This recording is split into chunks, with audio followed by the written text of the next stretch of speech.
Passionnée de musique dès le plus jeune âge, Lucie Bernardoni s'essaie à la chanson très tôt, sillonnant les concours de chant dans les Alpes-Maritimes pendant son enfance. Elle écrit alors ses premiers textes et poèmes, étudie le piano, s'essaie même à la batterie, et finit par décrocher un contrat de doublage chez Disney Channel en 2001 pour prêter sa voix à l'un des personnages du téléfilm musical Annie. Cette année-là, Lucie Bernardoni participe également à l'émission Graines de Stars sur M6, ce qui l'amène à signer un contrat chez Atoll Music et sortir son premier single, Je suis mais pas. La jeune artiste intègre 3 ans plus tard la Star Academy, comptant parmi les finalistes aux côtés du regretté Grégory Le Marchal. Si elle ne remporte pas le télécrochet, la jeune chanteuse peut compter sur son talent et son CV déjà bien rempli pour lancer sa carrière. Il faudra cependant attendre 2008 pour que Lucie Bernardoni ne donne ses premiers concerts solo face à une communauté de fans qui l'aideront à produire son album grâce à une plateforme de crowdfunding. La chanteuse accouche de sa plus belle œuvre en 2010 lorsqu'elle donne naissance à une petite fille baptisée Lily Angelina dont le père n'est autre que Pedro Alves, l'une des stars de la comédie musicale Les 10 Commandements. L'arrivée de l'enfant dans l'histoire du couple n'a cependant pas prolongé les jours heureux du couple. Les deux tourtereaux se séparent aux alentours de 2011 quelque temps après que Lucie Bernardoni ne crée le buzz avec le clip de Juste mon homme où on la voit aux côtés d'un autre homme que Pedro Alves. Ça ne me choque pas qu'elle l'ait fait, ça m'emmerde plus qu'elle l'ait diffusé mais au moment du tournage du clip, ce n'était plus ma compagne. On n'est plus ensemble et ça fait quelques mois déjà.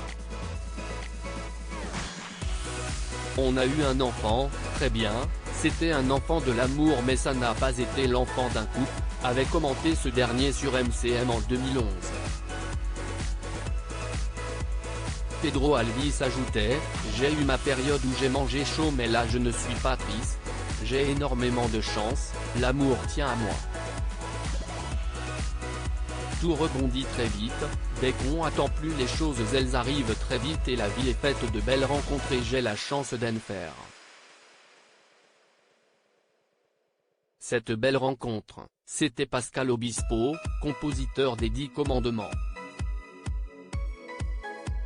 Comment Lucie Bernardoni organise sa nouvelle vie de famille? Le 15 octobre dernier, Lucie Bernardoni reprenait le chemin de la Star Academy, cette fois dans le rôle de répétitrice des primes aux côtés d'une ancienne candidate de The Voice, Marlène Schiappa. L'artiste n'aurait jamais imaginé que cette nouvelle mission allait s'avérer aussi chronophage.